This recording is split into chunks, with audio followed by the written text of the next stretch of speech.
Ladies and gentlemen, welcome to Mother on Movies. My name is Carl. And I'm Holly. I'd like to welcome you to the podcast where Mother watches movies and interprets them for herself. Sometimes she watches the movie cringingly, but deep down inside, she loved it.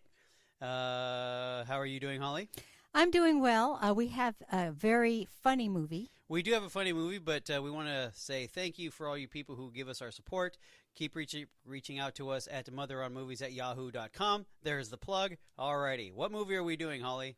Well, let's see. Let's go over my massive notes here. Massive notes. And she's not joking. It is, 16 pages? Pretty much. But we're going to do something. Wait. Before we get into it, we hope you guys did enjoy the last podcast we did of Legends of the Fall. Ooh. My favorite. And what about the other one that we did? Total Recall. Okay, so this is... For the memory of a lifetime, recall. Okay, so these are... We should probably put this Carl on movies, huh? Instead of Mother on movies? No, it's you. It's all you, baby. I love it. Because even if we did swap it, you still have big old notes. That's true. It doesn't matter. So this one is 1996. Ooh, a 1996 flick. Okay. Yes.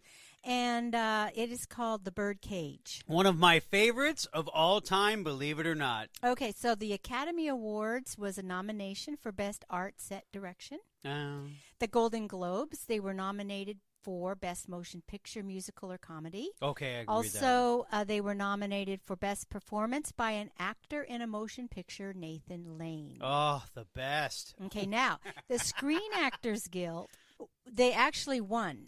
They had a winner, Outstanding Performance by a Cast. That means everybody. Including. Oh, it was fantastic. And then they had a nominee for Outstanding Performance by a Male Actor in a Supporting Role, Hank Azaria and Nathen Lane. Wait, what? I thought Nathen Lane was the headliner and Robin Williams was the other one. By a supporting role. Oh, okay. Go ahead. So the star was Robin Williams. It seems kind of odd, doesn't it? Yeah, at this point, you would think that because Nathen Lane was a supporting role, but without Nathen Lane, this movie bombs. Well, anyway, those were in the 90s. That's what they did. Yeah, that's fine. So we have a cast, and these are the ones I know and like. There's some of them that were there, but they didn't resonate with me, so I'm only go with what I know. Smother on movies, go for it. So Robin Williams, of course, he's Armand Goldman. And Gene Hackman. I know what you're thinking. We'll get to it later. Go ahead. Gene Hackman is Senator Keeley. Yes. And Nathen Lane is Albert. And Dianne Wiest is Louise Keeley. Yes. And Calista Flockhart, very young at this point, is Barbara Keeley. Yes. And then there's Hank Azaria, who is Agador. Now, Hank Azaria does voiceovers for The Simpsons. He does Apu. And a bunch of other ones on The Simpsons. He is hilarious. He is 100. Oh, my gosh. Yes. Are we ready to get into it? Oh, my gosh, please. This is just like Kid in a Candy Store. Fat now, kid with cake. I'm going to try to do something different, too, and play clips of some of this. And we'll play the clips, and then we're discussing it. I guess that's what we're going to try to do. Yes. Now, it won't be a ton of clips, but it is sort of a ton of clips. Yeah, but we'll see, okay? Ooh, let me get my my clip machine ready. Clip machine ready. Yeah. All righty. Yeah. Okay. So the opening of the movie is the song. Do you remember what the song was? Macho Man. No. No, wait, hold on. It's kind of. It's the like same band. It's Okay. Should I just tell you? Yes. We are family. Oh, that's right. But that's not. Is that the Village People? I don't know. It's the Village Macho People. Man was Village People. Okay, can we go on? Yes. If We Are Family is being played, we appear to be flying from the ocean to the shore of a beachfront building, and it says the Birdcage on there. Yeah, the Birdcage it's supposed to be South Beach. Of course, but we didn't get there yet. You're already jumping ahead. The camera takes us through the doors, and we see stage, quote-unquote, women singing We Are Family and dancing. Okay, so it's in the middle of the entertainment. Now, what kind of club is this? It's a gay club. No, it is not. It's a, what would you call it They're now? drag queens, okay? Yeah, it's drag queens, yeah. It's a drag club.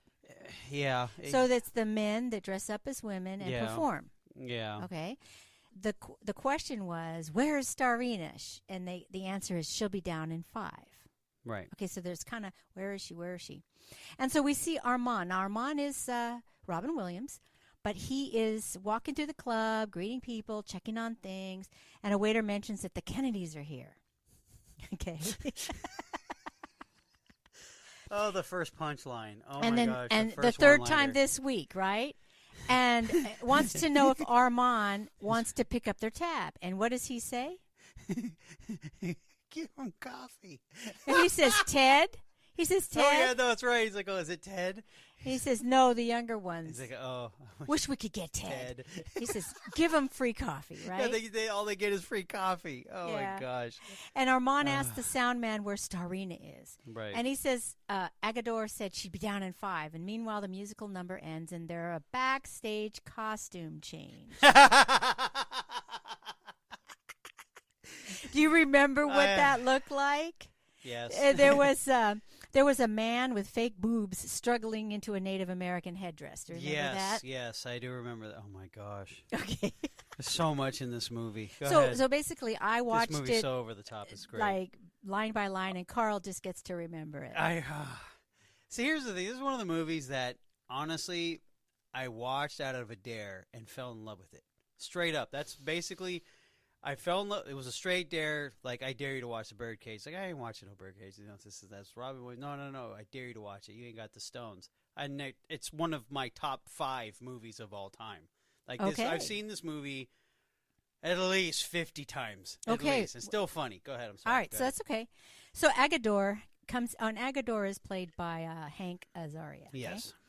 And he comes downstairs and announces to Armand and the sound man, Starina won't go on. She's still in a robe. I don't know what happened. And Armand tells Agador to go upstairs and try to get her ready, and he'll be up shortly. Right. Okay. So let's hear Agador is trying to get Starina ready. And this is Albert, who is really, he's Nathen Lane. Okay, let's hear what he's going to say. Honey, please, you got to get dressed for me now, please. No, Agador. Victoria Page will not dance the dance of the red shoes tonight. Or any other night. Okay, but how about just your stockings, okay? Victoria Page is dead. Okay, but watch her knife. I'm gonna put it for you. Do you know how she died? How? Alone. Weeping for her lover. Oh, no. Darling, have you eaten? You look haggard. Okay. So, it's so funny because she's Albert is Starina, and she's saying she's not coming. But all of a sudden, she switches to the health of Agador. Exactly. She's just basically, what's the word I'm looking for? Detracting attention to her instead. Yeah. Okay. So well, now, the thing too is where she's like just literally buried in her, in her sorrows. Said, "Look, let me put this on for you, very nice." Right? It's just a little stocking, just trying to get it over the toes. I'm sorry. It's just the whole mannerisms. Go ahead. it's very funny. And It's so hilarious. Armand comes up the stairs yelling Albert's name. He demands Albert to open the door, and Albert blocks the door with furniture. There's a big scuffle, okay? Yes. And, of course, finally Armand breaks the door down and enters the room. Oh, my God. Okay, so let's play this next clip. Daddy, please, you gotta help me a little. Here. What is this? These are supplements.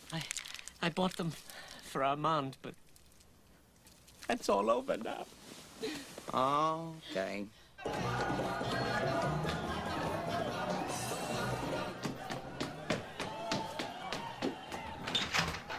Albert! Hey, no, Hey, how are you? Albert, no, come no. on! Come on, Albert, open up, baby. Come on. Get out! Open it, Albert! Open it! Come on. Go away! No! I don't want him to see me! I'm hideous! Door. Go away! Ah! I'm calling 911! Agador, abre la puerta! Open the door! I'm trying, but he's so crazy. Albert! Are you trying to ruin me? Don't look at me. I'm hideous. Hideous. Fat and hideous. Oh, Agador, I'm in such pain. I know, honey, it's gonna pass. Oh, no, it'll never pass. I hate my life. Oh, There is a packed house out there. that's all I am to you, isn't it? A meal ticket. And never mind about my feelings. Never mind about my suffering. It's just about your show. Not even our show. Your show. Well, I want a palimony agreement. And I want one now.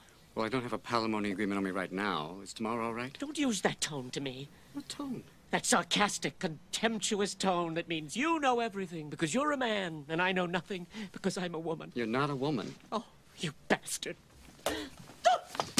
Adieu, everybody. Take it easy. Whatever I am, he made me. I was adorable once, young and full of hope. And now, look at me. I'm this short, fat, insecure, middle-aged thing. I made you short? Okay, so. Oh my God. So basically, It's so over the top. It's so funny. so can you comment on all that right now? Just laughing isn't your comment, right? No, it's just the whole thing of just her, like, you know, it just her drama is so thick. Well, his drama is so thick that, you know, the supplements, I bought them for Armand, but, you know, it's all over now. You know, it's just so over the top. And then, of course, all I'm is a meal ticket to you. You know, that part there, it's just not even your show. It's not even our show. It's your show. You know, and then, of course, the whole, you know, I want a palimony agreement right now. And then, you know, the whole, that contemptuous tone, you know, just the whole, Well, what I see in it it's right so now. much in so little, but go ahead. Well, There's a lot of comedy in the middle of the drama, but yes. Well, we see the fact that Albert is a man, but he is acting like a woman. Full blown. Because a lot of this stuff is what women think, you know, that they would want to get married, or they would, well, you know, in those days they didn't have marriage yet with two men. No. And But they did have the palimony agreements and stuff yeah, like that. and then how, you know, I've yo-yoed with the weight. The dieting, yes. No, it's very feminine argument. Exactly. Yes. So it's kind of leading us up to the fact, and as you see it, you know, hindsight's 20/20. When you examine it, that Albert really is the woman in the relationship. 100%. But they still see him as a man. Right. Yeah. That's when things start going crazy later on, is because they won't recognize him as the woman. Right. Okay. Of course. All right. The soundman comes up and says the act is almost over, and he asks, should he send in Carmen to play Starina? Because you know you always have a backup. Backup, yeah. This alarms Albert, and so he says even in the state he is in, Starina will go on. Okay, Yes. so there was a talk of the Purin tablets. Okay, so when he leaves, Armand and Agador go out, and Armand says, what are you giving him? What are these Purin tablets? So what does he say? It's just aspirin with the A and the S scraped off. Yeah, and he says, you're a genius. You're a genius.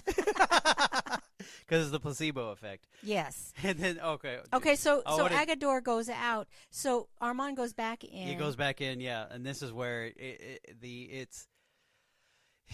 And it's just like, because now you know about what the Purin tablets are, right? And then, of course, he's like, I don't know, Armand. If it wasn't for Agador and his Purine tablets, I don't know where I'd be. Okay, so let's play another clip, okay? Oh, my gosh. I don't believe it. You're shaving your chest now? I didn't have time to wax. Indifference is the most awful thing in the world, Armand. I've done everything I could to make myself attractive for you. I've lost and gained over 100 pounds in the last year. I've yo-yoed from a 16 to a 10 to a 16, and you've never said a word. Not one hint of encouragement, not one scrap of validation. If it wasn't for the Purin tablets, I don't think I could go on. If you don't finish making up, I'm gonna kill myself. You don't love me anymore, Armand. Shit.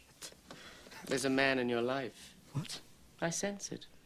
I sense it, and I saw a bottle of white wine chilling in the refrigerator. I only drink red. And so do you.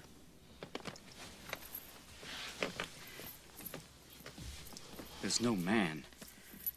I'm switching to white because red has tannins. Now listen to me. There's 150 people out there. Half of them are Kennedys, and they're all waiting for you. Waiting to applaud you, to applaud the great Starina. Tannins? What do you do while I'm on stage? Nothing, I lie here. Where do you go while I'm killing myself on stage? I know that look. Go ahead, hit me. No. Go on. That's what you want to do, isn't it? We'll do it. Hit me. Go on. Go on. Hit me. Oh my God. Okay, so basically they have a conversation, and it goes, that Armand doesn't love him anymore, that he senses there's another man, and of course, Albert is saying what? Tannins? No, before that. No, I know. No, it's as he's saying, yeah, he's a gay. It's the same, woman type of not argument, but yeah, you could say probably argument or frustration. yes. Is whereas like I've yo-yoed to a, and notice he's using women's sizes, not men's sizes. Well, that's because they're women's clothes that he puts on. Yes, I know, but still, but the whole He thing wears is, only women's clothes. but yes, I understand that. But here's the thing too: is that he never says another woman. He always says there's another man. So Well, right, because he's gay. exactly. But and that's the whole thing. It's just like because honestly, if you just close your eyes and just listen to the audio of the movie, you'd think it's a woman. Yeah, with the inflection and the dialogue And the drama Yes, and of the course. overblown stuff and because it's a man, it's funnier. that's the best part. Oh, I'm telling But you. if it oh was my just gosh. a woman, it wouldn't be that funny. No, exactly. So what does that tell us, right, about ourselves? Nathen Lane is the best. That's all I gotta say. But yeah, I mean, just him kind of giving her that sense of encouragement. There's 150 people out there. Half of them are Kennedys. And and then of course, Well, he's appealing to her ego. yes, exactly, because she definitely has an ego, which we'll find out later on. Albert does go on stage to do a show, and Armand is backstage until Albert is finally engaged in his act. So I'm thinking this act takes, about at least 50 minutes. Yeah, probably about an hour total. Yeah. Yeah. And so Armand rushes upstairs where Agador is dancing and mopping the floor to Gloria Estefan's Do the Conga. Okay. Very Miami. No, there's a lot of Miami in Well, this. that's because they're in South Beach, No, Florida, but it's right? overdone Miami. It's great. I love it. Right, it's a caricature Oh, of that area, the city right? of Miami is part of is a character of the movie. Yeah. So Agador asks Armand what he thinks, and he says, "You look like Lucy's stunt double." No, Okay. because she's like, what do you think? I'm a combination of Ricky and Lucy. Okay. That's what she said. Exactly. So Armand tells Agador to get out the 2 wine glasses and the ice bucket and take the night off. Right. Okay. And they go back and forth with insults, but Agador wants to audition and to be in the show.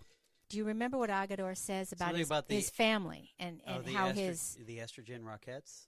No. He says that his father was a shaman Oh, in the village in Guatemala, right? Guatemalans. My father my mother was the queen of his tribe, and my father was the shaman, the head shaman. Something like that. He's like, yeah, and look at you now. He says, well, why did they come to New Jersey? And he said, That's right. and he To get said, a career. Hello, career. Yes. Oh my gosh. No. There's so much to this movie. It's so funny. Go ahead. I'm sorry. okay, so with the coast clear, Yes. Armand goes out to the pool area of the house Yes. to Gets it light all candles. nice. Light the candles. Comes in a handsome young man, Yeah.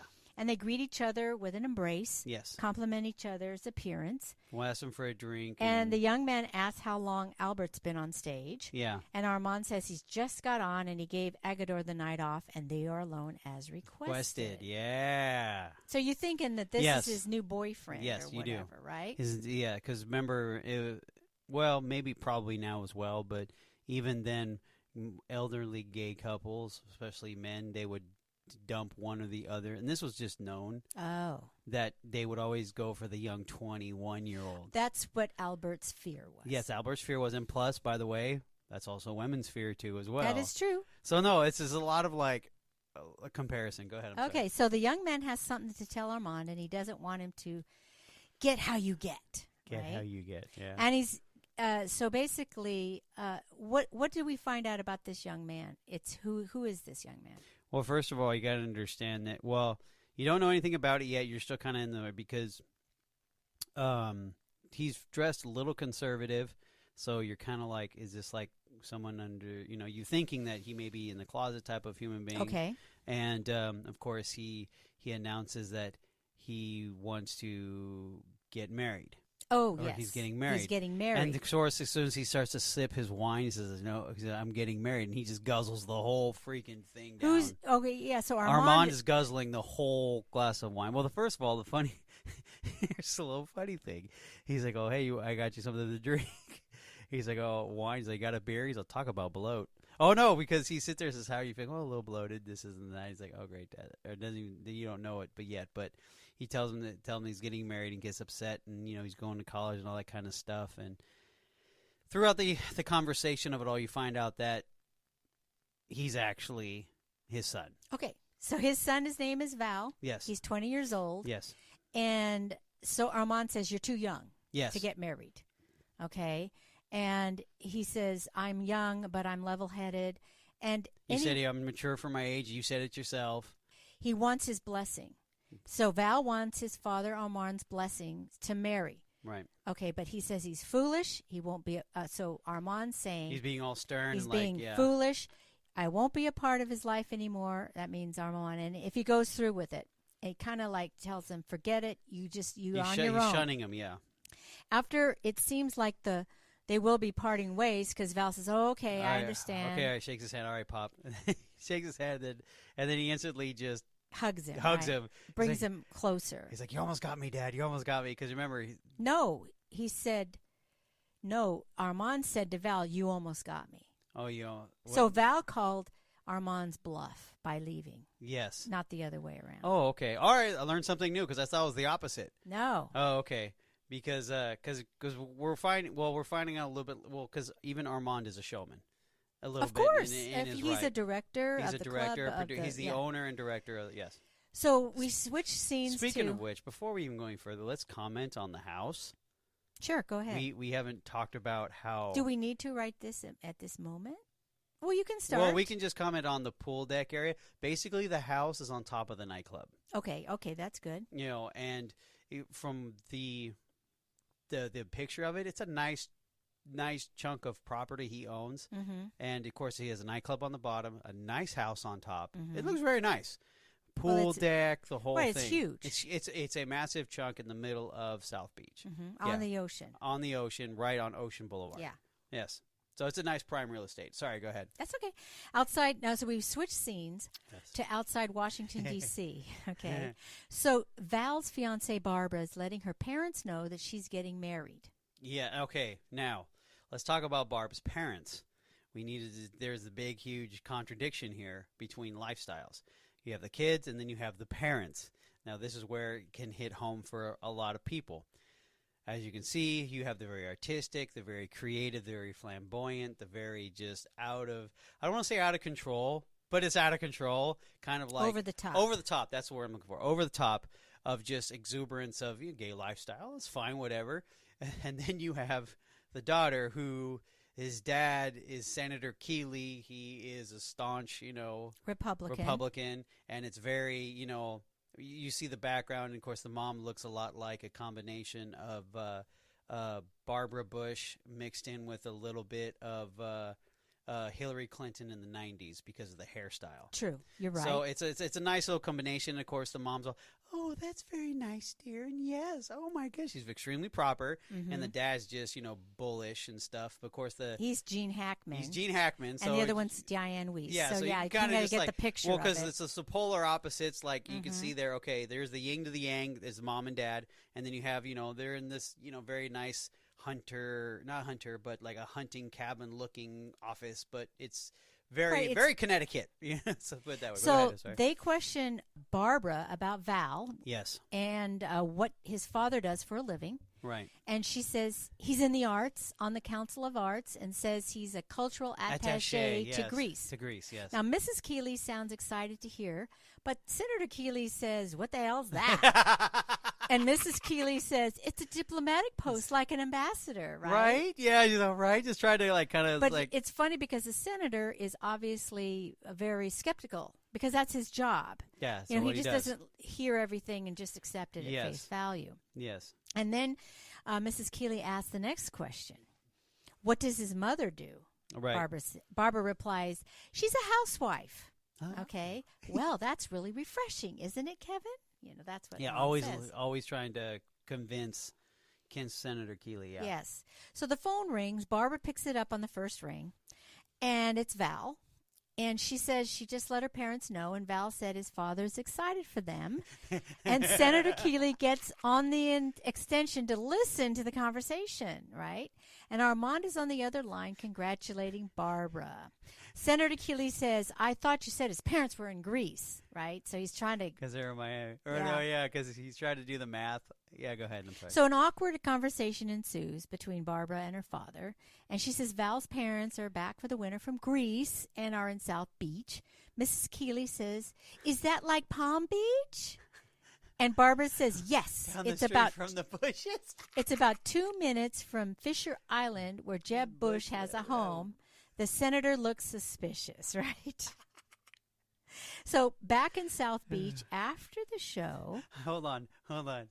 You missed the funny scene What's where Armand goes, here's to you and your marriage, and he clings the phone and the thing shatters and the glass breaks. Oh, that's true, huh? He's like, what happened? Oh no, I just broke a glass over. Is like he thought it was an insult to the Oh, I see what you're saying. Yeah.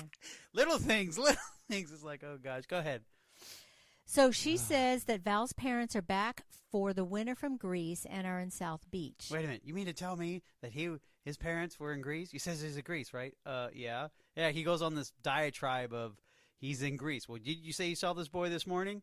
And he's doing the hours to fly from where to Greece, which is definitely not a 2-hour flight. And he's like, well, no, they're back for the winter. Like, you see a lot of backpedaling and stuff. Exactly. So that Okay, increases so the back concern. in South Beach after the show, Albert comes up and finds out Val is there for a visit. Well, okay, go ahead. Well, he's happy because he raised Val. Okay, yes, okay, all right, hold on. Jump forward a little bit, because remember, she comes in, she already convinced me this is a she. He comes in storming, where is that little hussy? Where is she? And, of course, he's at the pool. Ha-ha! Because he's got the white wine, right? He's like, aha, see?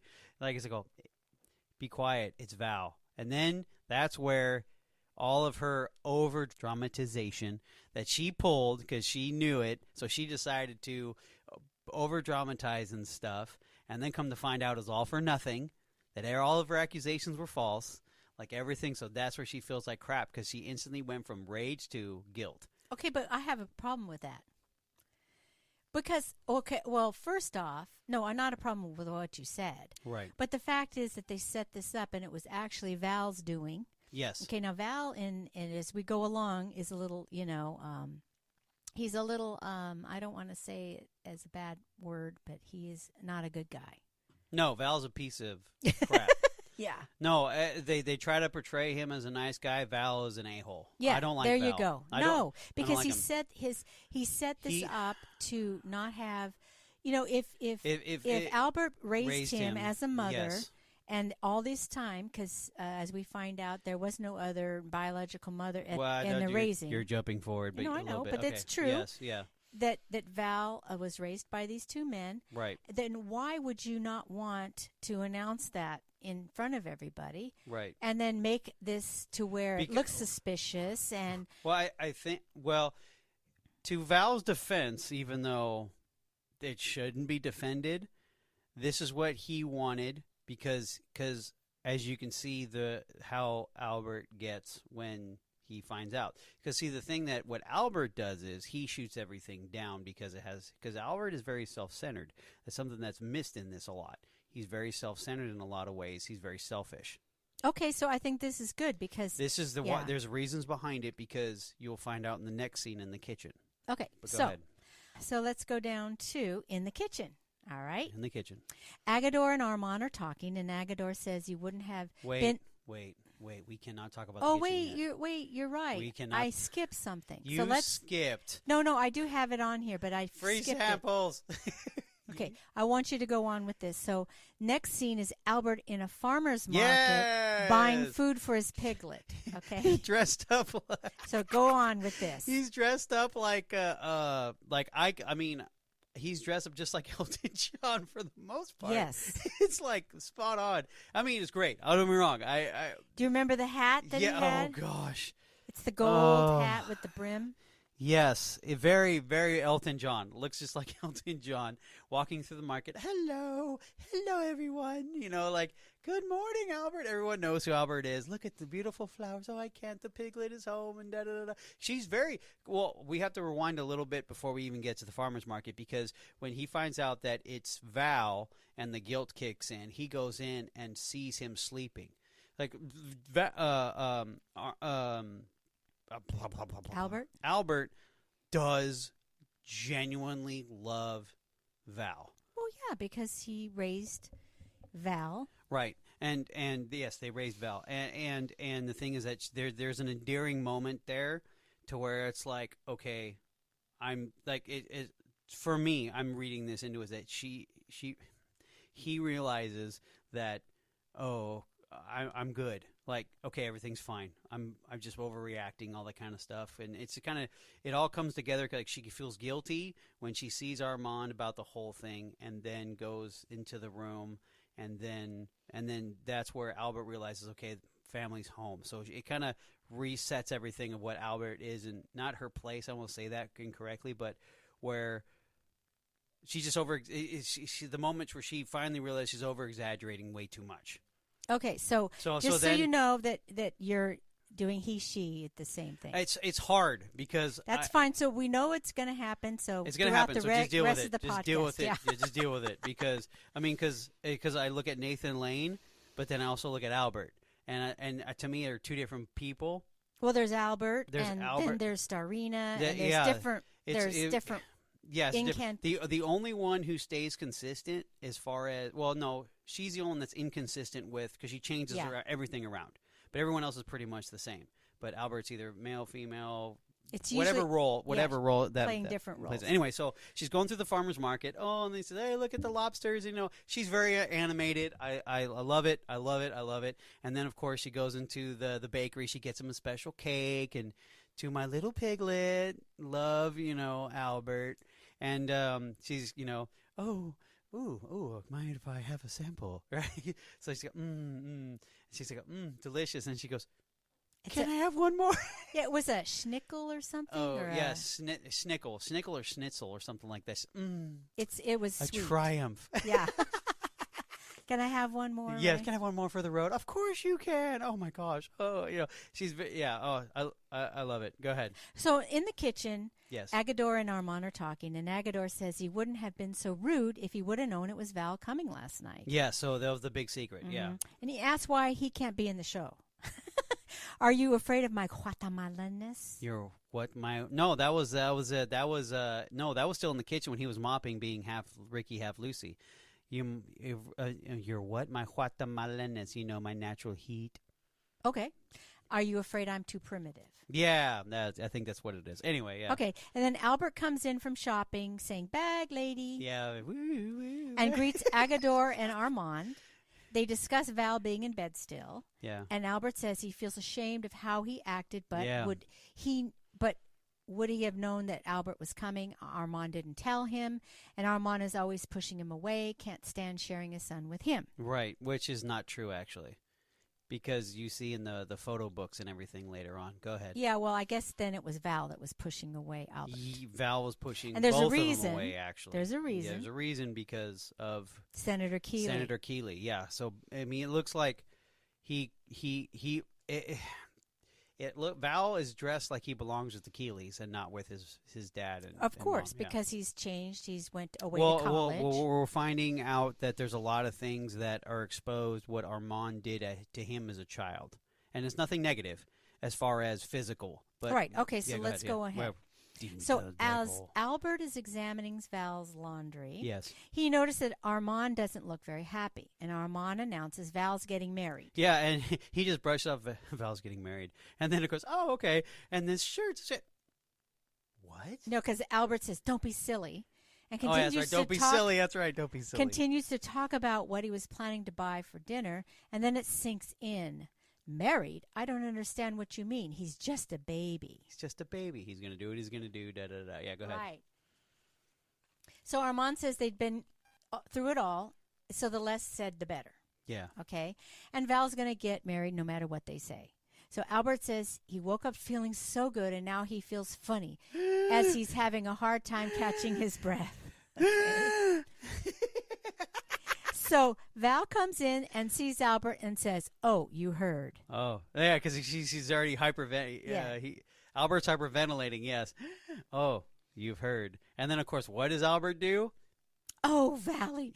Oh, my God, this is such a shock. Yeah, plows right into him. I'm not saying anything. I promise your father. But at 20, if you throw yourself away on some dormitory slut, you'll be sorry for the rest of your life. There. That's all. No more. I'm gonna Subject say, closed. Yeah, no. And that's the whole thing. That is why Val set it up the way he wanted it to be. Because he knew he was going to get hammered by that. Okay. That's why. So Val kisses Albert on the cheek. Albert says their baby's all grown up and there will not be another one. And Armand Not says, if there's a miracle. Exactly. And he says it. Now there's a miracle. So next scene is the TV news with Senator Eli Jackson. Oh, my God. Now, this is a different senator, right? Yes. He's a Republican from Virginia, and Senator Keeley being interviewed. Yes, and they're the... Okay, I got it. Okay, I got it. I know what it is. Hold on. Can I guess? You can guess. The Coalition of Moral Order. Yes. Yes! So Senator Jackson states when he and Senator Keeley founded the Coalition for Moral Order, Oh, my God. it was to express moral views than political views.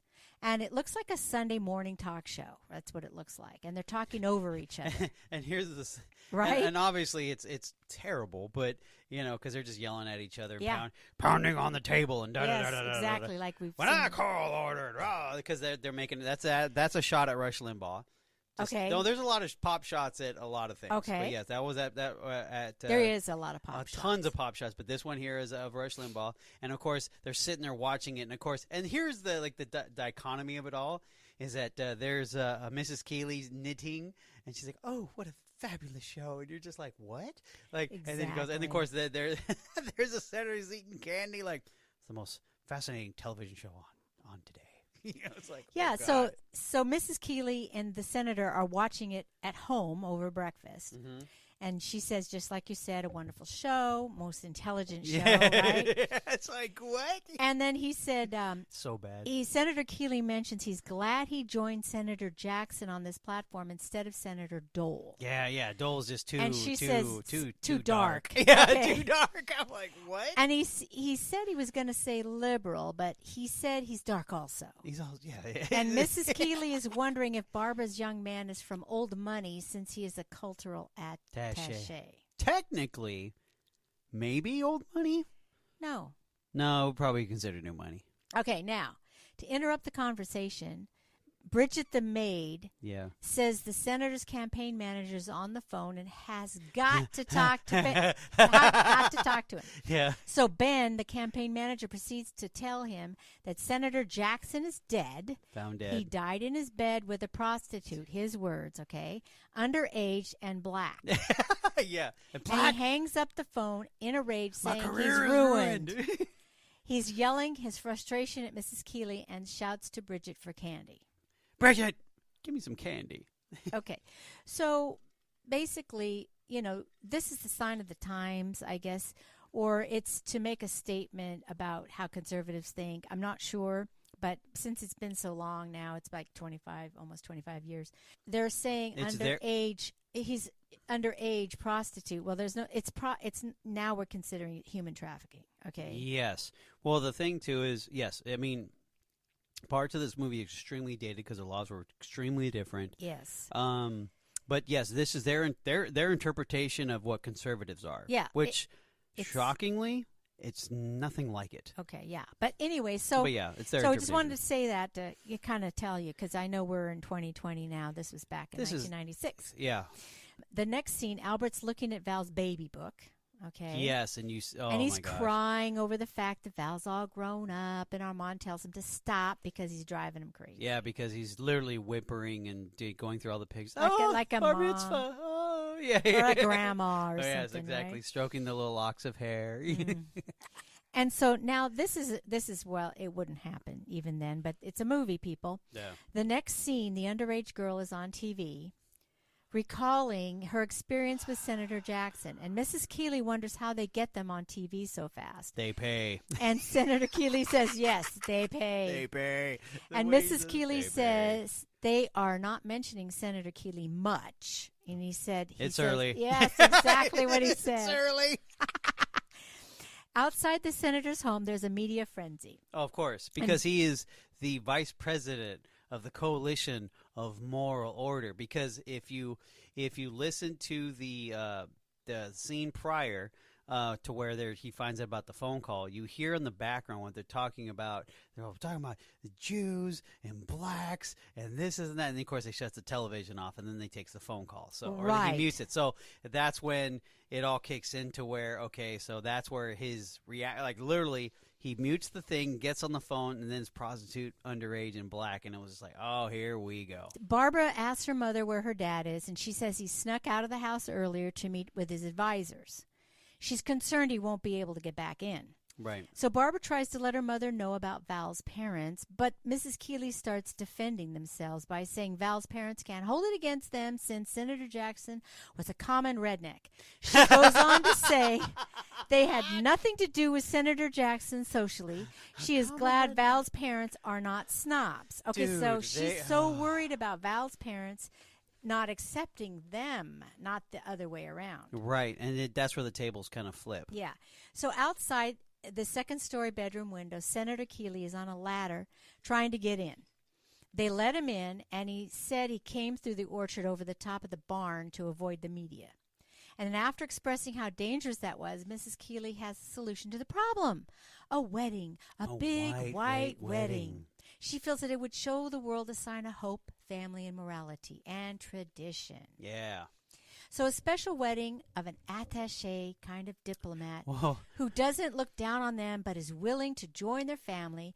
It would be on the cover of People, Time, and Newsweek. Right there. How Love she says and optimism versus cynicism and sex. If necessary, they could get the Pope's blessing. It's not too hard, Senator Keeley says. That is controversial and suggests Billy Graham. Then he says he's too liberal. Yeah. Now, this is this is written from the slant of what liberals think conservatives are like. Oh, my gosh. And it's... Anyway. So see, here's the thing with Mrs. Keeley, and this is the genius of it's both sides of the spectrum of humor. I mean, you've got the dry stuff, and then you have the over-the-top stuff.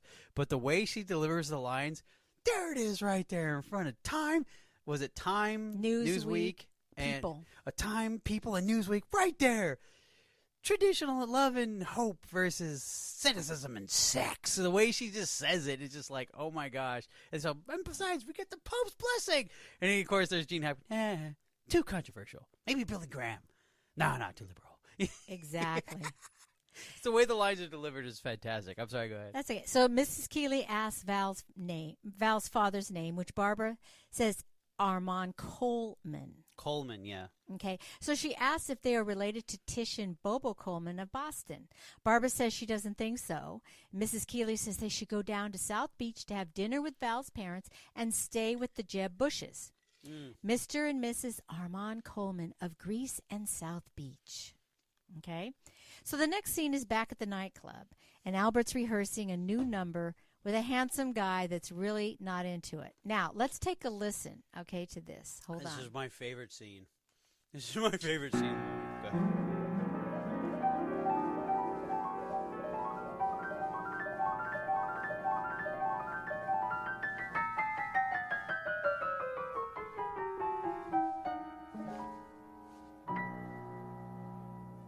What is this dream I see?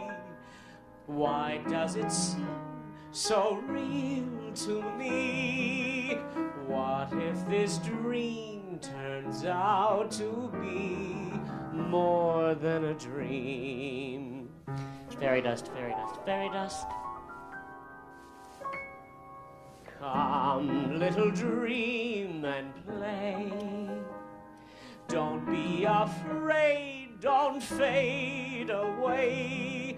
Quick, little dream, before you're gone. Let's get it on. I saw that. Well, this is impossible.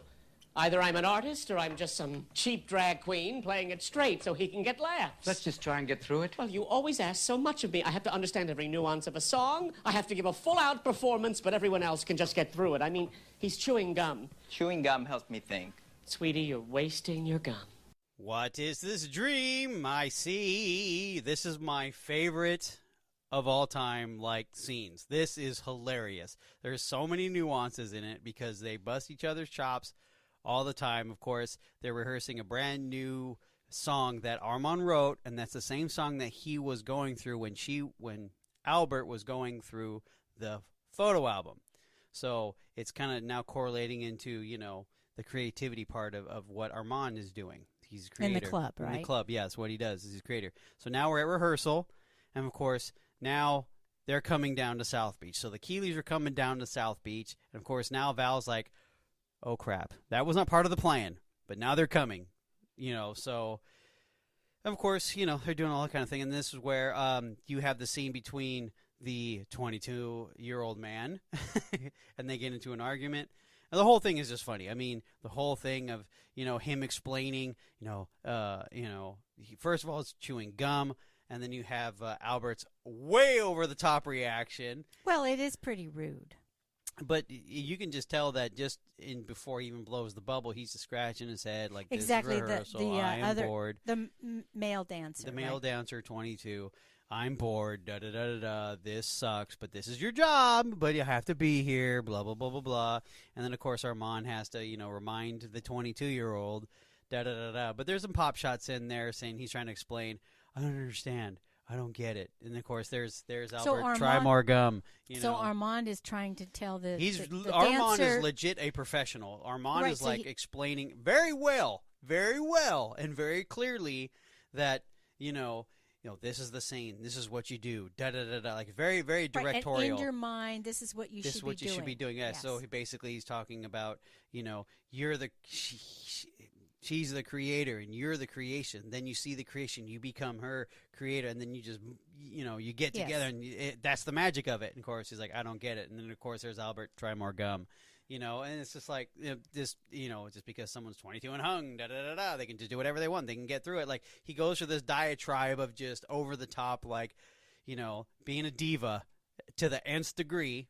But it's respectable because she takes just as serious as Armand. She takes her performance as serious as Armand takes the directing part of it. So, and they're just trying to explain something, and of course, the 20-year-old's like, well, I still don't get it. What, did you just stand here like an object? That's not how what he sounds like, but, I'm just kind of just doing the dialogue. And he goes, no, you do an eclectic dance of celebration. And then, of course, you have do Michael Kidd, Madonna, or Twyla. Like he just goes through all these famous, performers that, and he's doing their dances too, by the way, which is hilarious. Robin Williams is at his finest. And, but he's like, but you keep it inside. All right, I'll be right back. And of course, that's because Val was, during this time, Val's trying to get his dad's attention. And his dad says, no, not now. Do it later. But Val's got to let him know, hey, they're driving down tonight. So we got to, or is it tomorrow night or is it tonight? No, I it's think tomorrow night. It's the following night. It's that night? Yeah, I think so because they only had 5 hours. That's right. Okay, you are correct. Okay, so let's go on. Go ahead. Armand and Val go upstairs where Val tells him all about Barbara's father and what she told him about Armand and Albert. That he's an attaché to Greece and that Albert's a housewife. Well, Val wants his father to be someone he is not. Right. And he explains who Senator Keeley is, and Armand is objecting to be someone he is not. Right. Val reminds him what he told him when he went to school to tell the teacher his father was a businessman.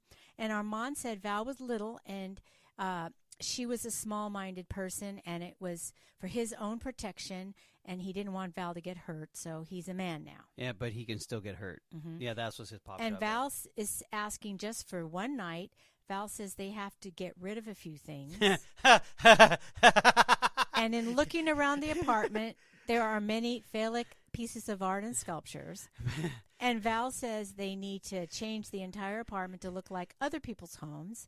And Val says Armand needs to change his mannerisms. So he goes through this whole thing. Basically, yes. Okay. And so, Armand does not understand that no, comment. because he doesn't get it at all because he's never been in other people's houses. No, he's been in this bubble He's of been South in this bubble Beach, of South Beach, and her whole thing is that there are statues of phallic-shaped things everywhere. So he turns the statues around. He's like, yeah, more than that. Like he looks There's at pictures on the there is a wall. statue of, what was it, Triton? No, it was not Triton.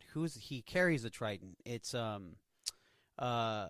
what's his name? The King of the Sea. Help me here. Not Zeus. No. Either or. There's a big, huge white marble statue in the middle of the living room.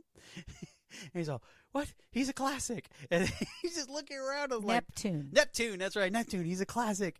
And of course, it's like, no, but this thing's like a 7-8 foot marble statue in the middle of the living room. And then of course, there's things on the walls. And of course, Armand's just turning him around, and all you see is now a bare ass crack. It's just like, no, there's more. And then he's like, what else? And the mannerisms, what do you mean? Of course, he literally wipes his dad's cheek and finds foundation on it, wipes it on the wall.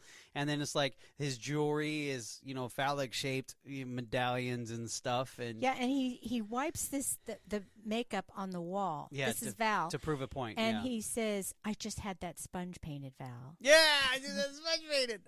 So the piano player interrupts them by saying Albert's trying to take the dancer's chewing gum away. And Armand says he'll be right down. Oh, gosh. So now this is where Armand lets Val know. Right. Yes, I wear foundation. Yes, I live with a man. Yes, I'm a middle-aged fag. But I know who I am.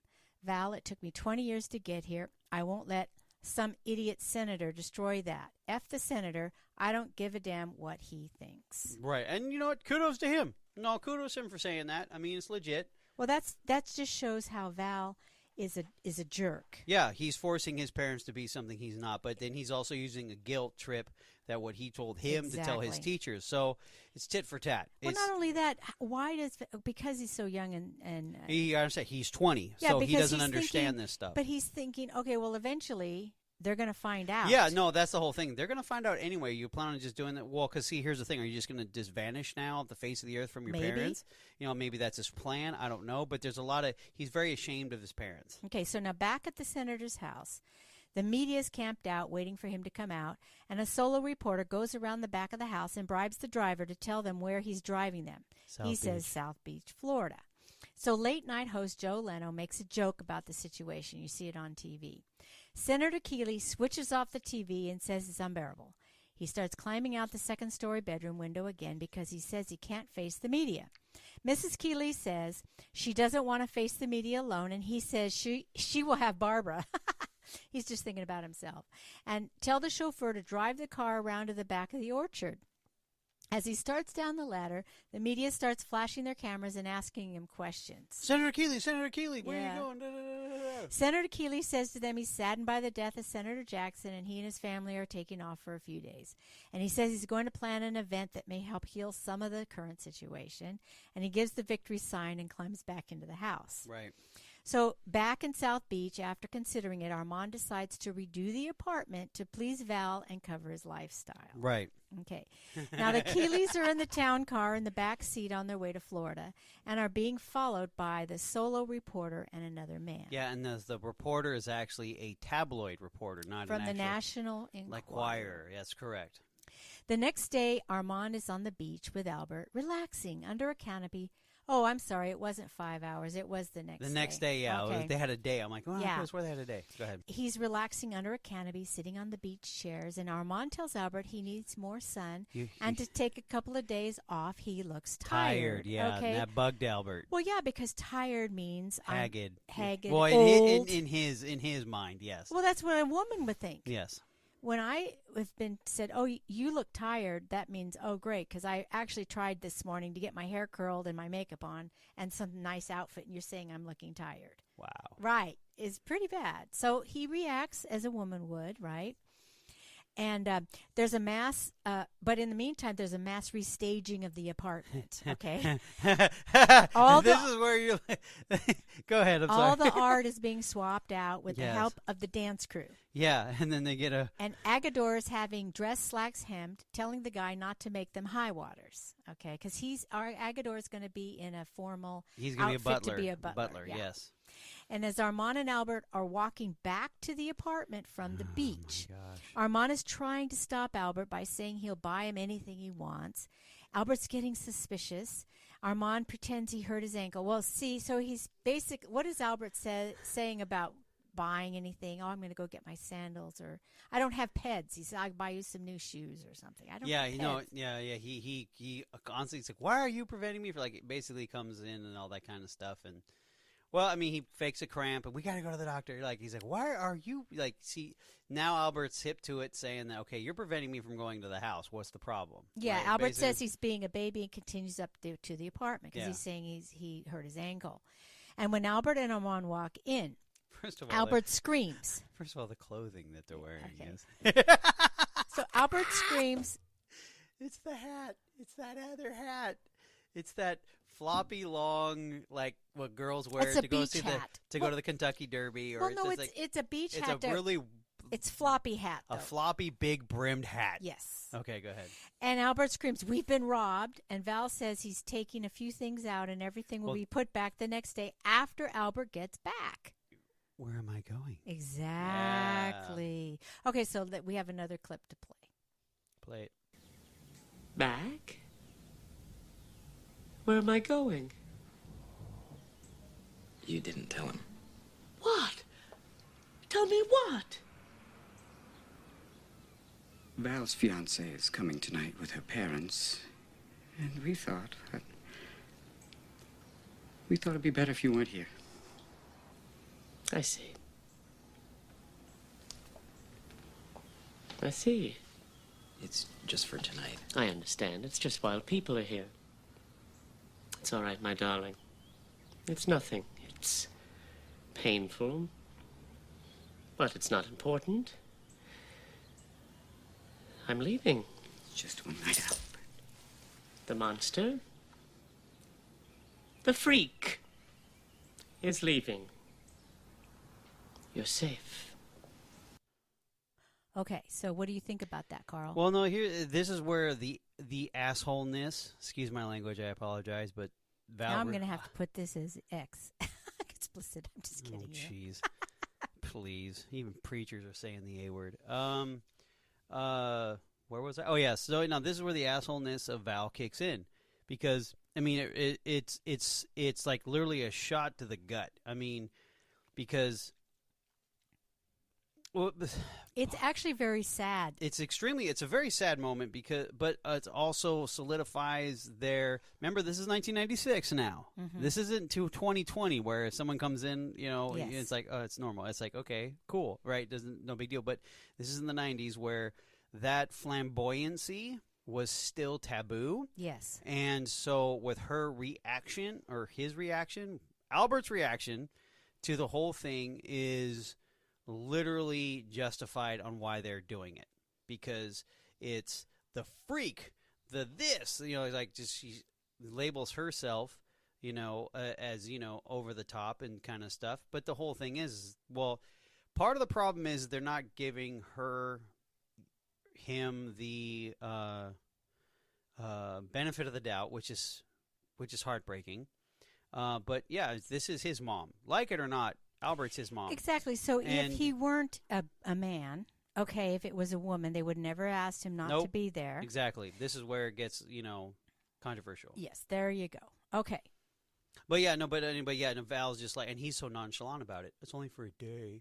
But that's a 20-year-old. He's a 20-year-old. That's what a 20-year-old said. Well, it's just for this. It's like, no, you literally just said you're embarrassed of your mom. It's kind of like he's 15 instead of 20. Right. Because he's only thinking of himself. So Albert leaves the apartment, and Armand goes after him. Albert's heart's breaking, and he doesn't want to stay anywhere where he's not wanted. Oh. He says he has no legal rights. Armand says he has the palimony paperwork back at the apartment, and Albert says Armand is lying. It's all too much ugliness and too much pain. Oh, So Albert's heart starts racing, and Armand takes him inside into a restaurant. Okay. And as Albert's calming down, Albert suggests he be Val's uncle, Al, and play it straight. So let's hear this clip. Oh, my God. Albert, will you listen? Go away. I hate you. I never want to see you again. My heart is breaking. Oh, please, don't cry. It's all right. You can stay. No, I don't want to stay where I'm not wanted, where I can be thrown out on a whim without legal rights. Got the palimony papers at home? You're lying again. This is too much for me. Too much ugliness. Too much pain. Here, fill my pulse. Am I all right? Oh, my goodness. It's very fast. Let's get you out of the sun. Come on. Oh, no. Oh. Here we go. Oh. Oh.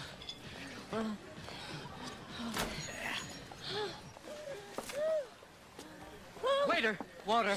Right away. It's the end. Hey. It's the end. I know it is. No, it isn't. Just breathe. Thank you, Rodrigo. And the usual. Right away, Senor Goldman.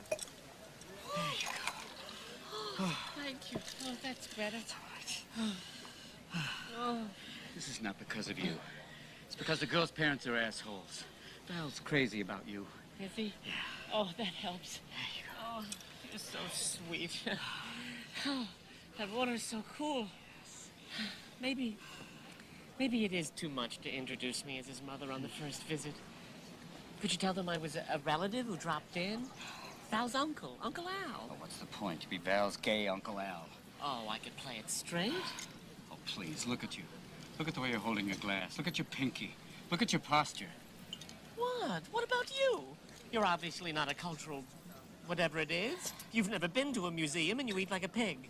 Albert, these people are right-wing conservatives. They don't care if you're a pig. They just care if you're a fag. Okay, so what about that? Okay, so first of all, yes, you know, the over-exaggeration once again, like the hyperventilation and all that kind of stuff. That's the Albert's trigger, you know, and you know the calming down part. But you know, the sad part is that you know when Armand tells that you know, hey, Val's crazy about you, you know this and that, which He needs to be reassured. yeah, he has to be reassured, which he shouldn't have to be reassured. It should be just automatic, but going through this, I can see where the insecurity kicks in. So I get that part, but still, Val, you're an asshole. Second of all, the conversation of it's not him, it's the parents. It doesn't matter if you're well, because he says like, well, you're not a cultural whatever you are. You never been to a museum and you eat like a pig, right? He's like, well, it's not about that. They're right wing conservatives. They only care if you're a fag. And this Right, because he said, well, I could be another relative. An uncle, Uncle yeah. Al. Oh, your gay Uncle Al. Yeah, it doesn't matter. You'll still be Yeah. gay Uncle Al. They're right-wing conservatives. It doesn't matter if you're, an FAG. And the thing is that at that time, that is their perspective on people who are conservative. Okay, so now we're going to go to the next clip. Yes. Of course you can pass as an uncle. You're a great performer. I'm a great director. Together we can do almost anything. Oh, Armand, really? Absolutely. Oh. We've got 5 hours. All right, first, get your pinky down. It's up again. All right, and your posture. Oh, my God! Are you crazy? What are you doing? Stop screaming. I'm teaching you to act like a man. All right. All right. Now, this is a dinner party. Let's work with food. All right? Spread some mustard on the toast. Don't use the spoon, and don't dribble little dots of mustard. No? No. You take your knife, and you smear. Men smear. Smear. That's it. Yeah. Yeah. Get the goddamn pinky down. All right, make your fingers like iron, all right? Yeah, and stop trembling. Hold the knife boldly and with strength. How can I pierce the toast? So what? The important thing to remember is not to go to pieces when that happens. You have to react like a man. Calmly. You have to say to yourself, Albert, you pierced the toast. So what? It's not the end of your life. Try another one. Albert, you pierced the toast. So what? You're right. There's no need to get hysterical. All I have to remember is I can always get more toast. That's the spirit. Okay, so Then they decided to have that wonderful plan that, you know what, he confides in Albert that, you know what, we can make you into a man. We can do it. I'm going to train you how to be a man. In 5 hours. We only got 5 hours. Like, he says that with just fear in his voice. And the thing, too, is that you look at Albert and you sit there and go, yeah, he's biologically a dude, but when's the last time he actually ever was a dude? Yeah, or acted like it. Or even acted like it. So now it's like, okay, it's time to put our actor hat on, because that's what she is. She's a performer. So now it's looking at it as a performance. It's going to be a performance of a lifetime, right? Because now it's extremely challenging. So, of course, the first thing they do is it's a dinner party. You know, well, no, before that, they talk about his posture and, you know, like trying to, like, you know, right. don't sit like this. You sit like this kind of stuff. But he gets a little aggressive on it, but still, it's funny. And every time he does something to correct him, she freaks out. Or Albert freaks out. So, you know, it's one of those things where you know right then and there it's going to be a long haul, because there's the pinky and then there's all this kind of stuff. Okay, so what about So it says since it's a dinner party, they decide to work with food. Perfectly fine. And sure enough, you know, it's like, first of all, get the pinky down, hold the knife, and then, and it's a don't dab your mustard, you smear. So it's just like, smear, yeah, like she's kind of getting. Well, because you know, he's still directing him as he would in the club. He's in the club, but yeah, that's because you have to get it in your mind. In your mind, so yeah, this is what you think. This is how you feel. So you think that everything's kind of going good for literally like 10 seconds, and then the toast falls apart. First of all, mustard on toast, yuck. But anyway, it's probably just a sandwich, so that makes sense. But, you know, smear, and then the bread falls apart, and Albert freaks out. Like, oh, I pierced the toast. It's like, no, you don't pierce the toast. It's not a big deal. It's not a big deal. Not Don't. life-threatening. Yeah, it's not. It's like, don't fall to pieces about it. And that's where Albert's realizing, you know what? I do fall. Like, she is overly dramatic. So, you know, it's just get another piece of toast. Just get another piece of toast. Yeah, what's the big deal? So it's one of those things where you can see facially that why Nathen Lane is so good is that you could see the fact that Albert's realizing, yeah, I freak out over everything. Yeah, I'm wondering how that was bolstered in the past. But anyway. No, it was great. No, it was fantastic. Okay, so let's listen to another clip. Well, no, before that, but you see the self-confidence start to build in Albert, because it's like, yeah, who cares? You pierce the toast. I can always get another one. Exactly. Okay, let's hear the next one. Let's try walking. Holding the sandwich? Doesn't matter. Just walk. Too swishy? Let me give you an image. It's a cliche, but it's an image. John Wayne. Oh, God. Couldn't we start with someone easier? Come on, you're a big fan. He's got a very distinctive walk. Very easy to imitate, and if anyone was a man. All right, now try it. Just get off your horse and head into the saloon.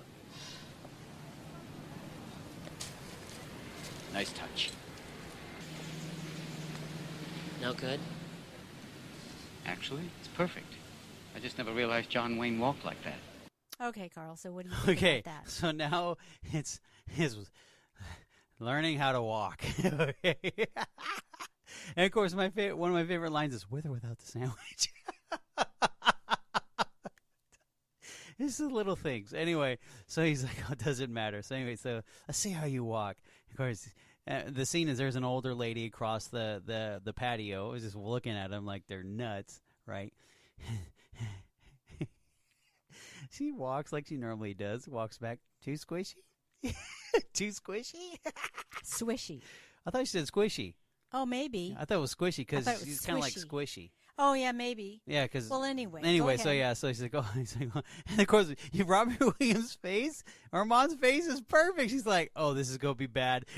He's like, this is all... Like, it's just pointing out the things that it's like, oh, my gosh. Like, the realization of Albert is starting to come out. Right. Or how funny Albert is. Albert is hilarious. Well, because they've never had to deal with these obstacles before. It's more pointing out the obvious, but you don't realize it's obvious until you have to actually focus on it. So yes, exactly. And so he suggests the John Wayne It's thought. a cliche. Yeah.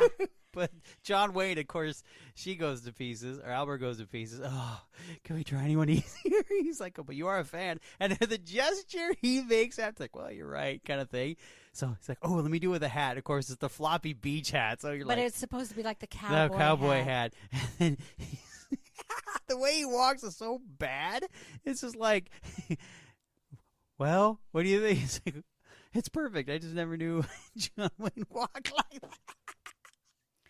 Yeah, as you can see and hear, or actually, as you can hear, God, it's so this good. is more about Carl liking this movie than anything else.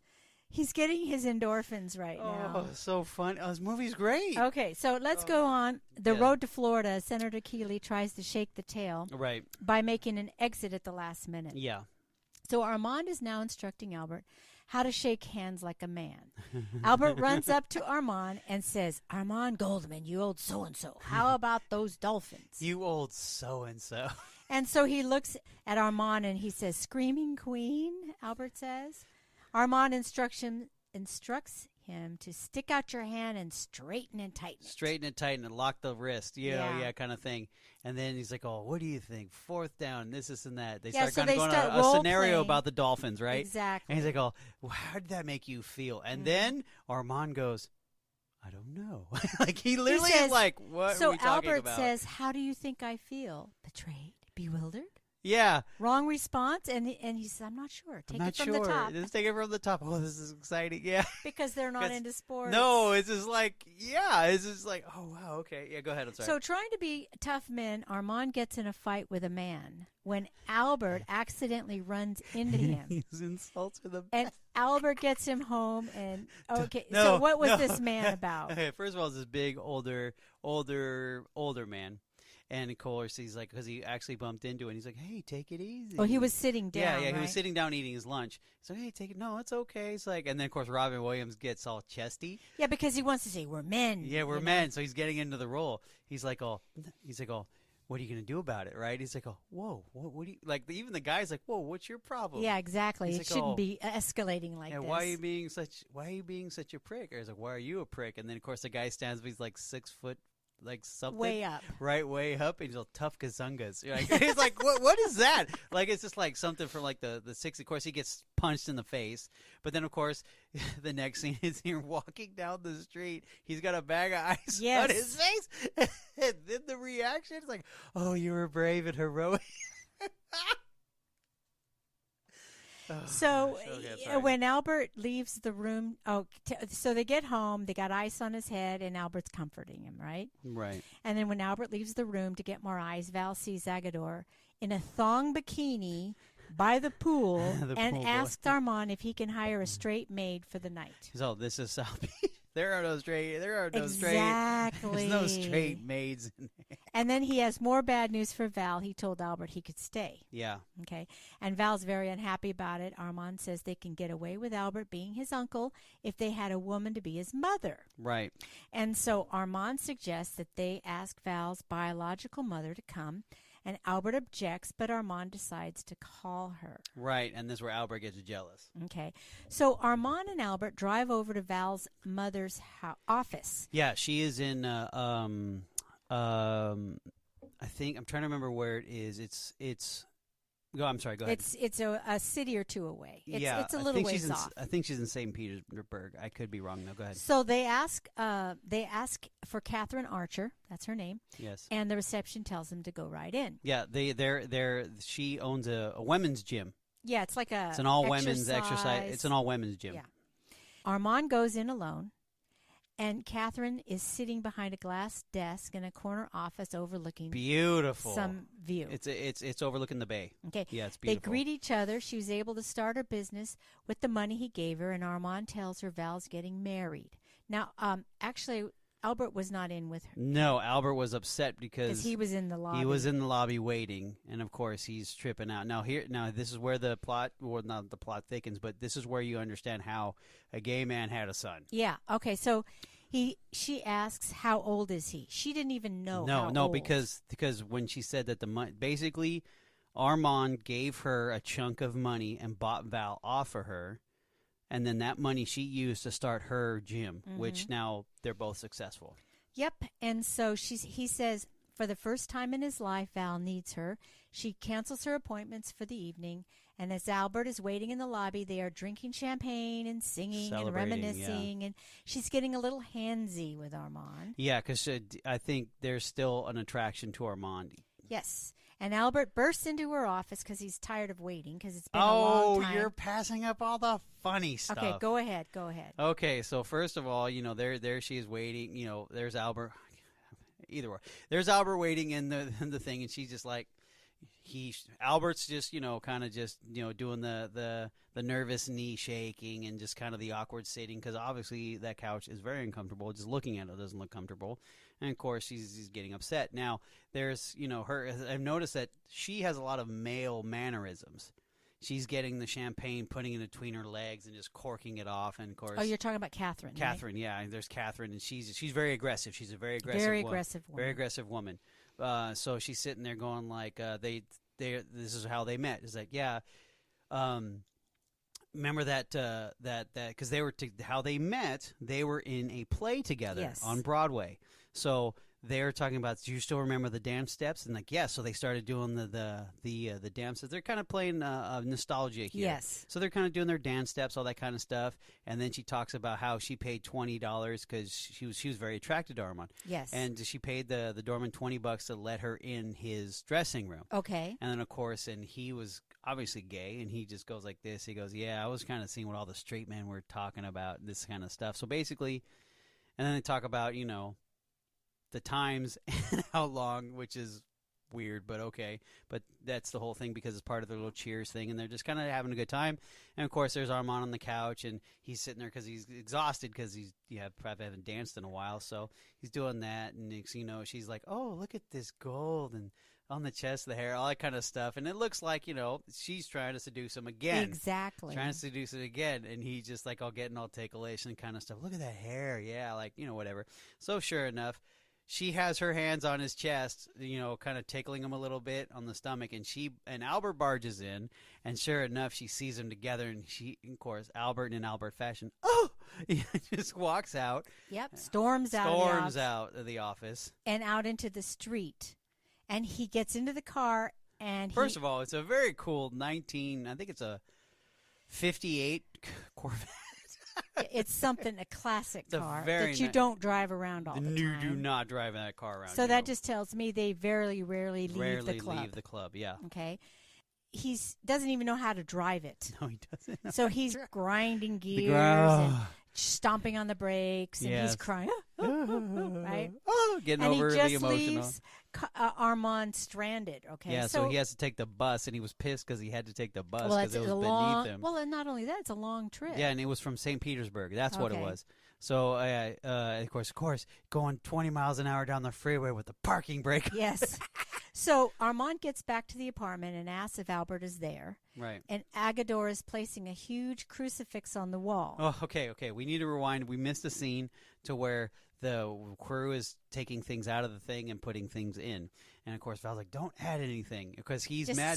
Just subtract because he's pissed off because he comes out of the bathroom. Who put Playboy in the bathroom? And then, of course, all the performers are gay. And, like, what? That's what they read, don't they? Like, everyone's just, like, the idea of non-gay lifestyle is foreign to them. Right. So they just imagine that. And then, of course, they put a moose head on there. It's like, what's wrong with it? He's like, what is that? He's like, it's a moose head. They go, what? And he's like, oh, yeah, too much? He's like, no, don't add, just subtract. And then, of course, they put Albert puts a crucifix on. Oh, wait, we have to stop. Okay, What? Don't go ahead. Armand gets back to the apartment and asks Albert if Albert's there, and Agador's placing a huge crucifix on the wall. So we kind of went through that, right? Yes. And then Val comes and asks if his mother will be coming. And Armand says yes, and Val is relieved. So in comes Albert. So we're going to play a clip, okay, from this. Ah, there, you see? It all worked out. I'm only here to get my toothbrush. Agador, were you? It's in the usual place. Oh, how I would have loved to have seen your children. Shouldn't you be holding the crucifix? It is the prop for martyrs. Another jibe, another joke at my expense. You were probably laughing at me with Catherine, too. Well, why not? I'm not young. I'm not new. And everyone laughs at me. I'm quite aware of how ridiculous I am. I've been thinking that the only solution is to go where nobody is ridiculous, where everyone is equal. Goodbye, Armand. Wait, Miss Albert.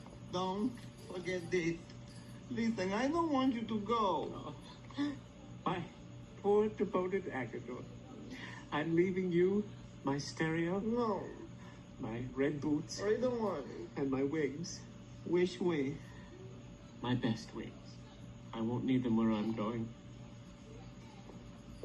All right, I'll bite. Where are you going? To Los Copa. Las Copa. There isn't anything in Las Copa but a cemetery. I know. That's why I'm packing light.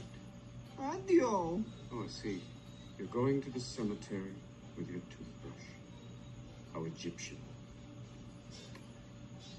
Goodbye, Armand. Okay, Carl. So, what about that? Well, of course, in comes Albert. Well, first of all, we need to rewind a little bit, just like literally 10 seconds, where he's hanging up the cross, and of course, Robin Williams at his finest. What are we, crucifying somebody? Just the one-liners, but of course, he comes in, and Albert is back from Miami. So I was wrong. It wasn't St. Petersburg, Florida. It was Miami. So they're in South Beach. So hence the separation. Okay. But yes, yeah, so he comes in, pretty much says that I would love to see your children, goes off on his diatribe of just over-the-topness, and of course he says, I realize how ridiculous I am. Well, and I'm wondering if he realized that all along that he was ridiculous, or because of these circumstances, things, flying in his face about his mannerisms and how he goes to pieces and his dress and everything. He's and over then, the top. And actually ridiculous is probably a good word for it. And how he accused, Armand of having an affair, and it was just Val. All these things are now kind of slamming in his face. Yes. He's now kind of coming down to, wow. The realism of everything, yes. But then also, even just going to Los Copa. Where is Los Copa? Where is that? Or what is that? It's nothing but a cemetery. He's like, okay. There's nothing there but a cemetery. Exactly. That's why I'm packing light. Oh, so you're going to a cemetery. That's a great line. So you're going to a cemetery with your Los Copa, the cemetery with your toothbrush. How Egyptian. Yeah, but it's just like what? Well, it's kind of funny, but it's not, because he's going to go commit suicide. Yeah, basically that's what he's going to do. Because he feels like, look. Well, and then of course Albert leaves. Go ahead. I'm sorry. Go ahead. Oh, well, because he's got no support from, he feels like he has no support from Armand, because Armand's taking Val's side. Val is not supporting him and is gleeful that he's leaving. Yeah, well, if you notice, they shot that real quick clip in there. It says it goes better without an uncle. And this is like the way he said it, it's like, it's F him. It solidifies that Val is a bad person. Yes, absolutely. Armand is upset because, Armand really does care for him. He loves Albert. But he's caught between his partner and his son. So he's literally in the middle. It's like, what the heck am I going to do? Well, right. And obviously, as people are together for a long period of time, which they had been, which is Armand and Albert, it's not always going to be romantic and all this stuff. It's at least 20 years. They settle in. Yeah. Oh, yeah. They settle in as a married couple, basically. Armand leaves to go after Albert, and he finds him at a bus stop by the harbor. Yes. He gives him the palimony agreement after he tells him about selling a cemetery plot in Key Biscayne to be with Albert in Los Cabas. Los Copa, yeah, Los Copa, and he hates it, and the way he describes it is exactly.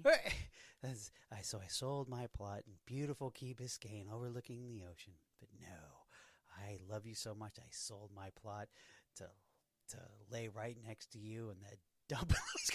Exactly. Well, because here's the thing: is that the shock factor. Like, he called Albert's bluff about the palimony agreement. He had it the whole time. Mm-hmm. And then what does he do? He reads the palimony agreement, and what does he say? He doesn't want it. He reads it. He gets half the club, half of everything, this and that. And, of course, Albert says, I don't want it. He said, without you, there is no club. There is no life. There is no me. So it's one of those, once again, reassuring that, no, I did have this, which he didn't think he did. He's given half of everything. She doesn't, or he does. Albert doesn't want it, but it's like, no, without you, Albert, I don't have a club. Without you, I don't have a life. I love you so much. You are going to sign it. Here's a pen. Like, makes him do it. And that's where Albert officially realizes that, no, dude, you're overreacting. I understand the overreaction is, but look, man, this is our kid. We're trying to figure this out. It's all on the fly. And, of course, he still covers for Val, so it's one of those things where, he does he basically is solidifying both. So go ahead. Now we're fast forwarding to, she's stuck in traffic. Okay, so Armand calls Catherine's office to tell her not to come, and she already is on her way, but she does check in. Yeah. So, meanwhile, Senator Keeley Yes. is still on the road to South Beach, and the news is getting worse regarding Senator Jackson. Yes. Armand is getting ready and letting Val know he has canceled Catherine and is choosing Albert instead. Right. Val's telling his father not to walk, gesture, or talk, okay, like he does. Well, yeah, yes. And Val says it's not going to work, but Armand says don't be so negative. Right, yeah, because now at this point, Val's pretty much given up already, because this is like, great, without my mom, this thing sucks. But the thing, too, is that what he explains to Val is that, you know what, Albert is part of this family in a very small way. It's like, dude, really? Where's your... Well, I think what slammed Armand in the face is when Val told him not to walk like you walk, not to gesture, not to talk. Because now that just means what, I'm just going to be a bump in the room, Well, now it's exposing Armand on how over the top Val he is. is. Yeah. That Val sees. Because it's all been about Albert. It's not been about Dad. Dad's been like, he just puts a suit on and he thinks he's good. It's like, no, dude, it's not just the house. It's you. It's this, because he still got a little butthurt about the whole, makeup, house, this, and so he thinks, okay, I just changed the house and I don't wear makeup and I have a suit on. I should be good. No, Yeah. Dad, you gesture, you do this, you stand this way, this. So now he's actually getting slammed by his own son, and I see where he's coming from is like, I've done all this for you and it's still not good enough. Go ahead. So Albert walks in dressed in a very nice suit. He attempts to walk like a man and have mannerly mannerisms. They look at him and he has lavender socks on. He says he needs a little color. What? One would want a hint of color. Yeah. No, he does look really nice. Looks fantastic. No, he looks great. But the thing is, now it looks like he's trying super hard not to be feminine. And it shows, because in the walk he catches himself. And when he sits, it's even worse. And he goes, so even in a suit, I still look, yeah. So Albert realizes being dressed that way just makes it more obvious. Worse, yes, it does. He leaves the room saying he just wanted to help and make things better, but they both hate him. But that's his overreaction again. Again, yes. Agador is dressed nicely as a butler, but without shoes. Because he's singing, "She worked hard for the money," while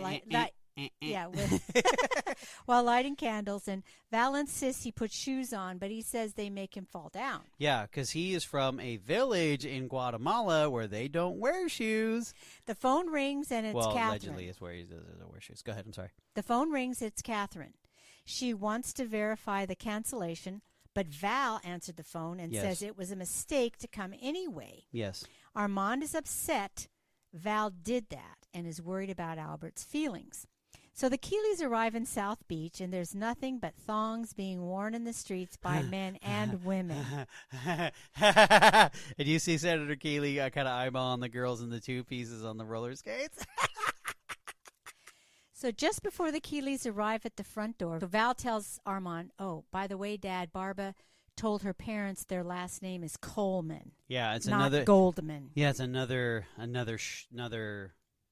curveball that, I forgot that. Yeah, typical 20-year-olds. Go ahead. Yeah, and that's because Goldman is a Jewish name. Yeah, and of course, once again, they think that conservatives hate Jews. Yes.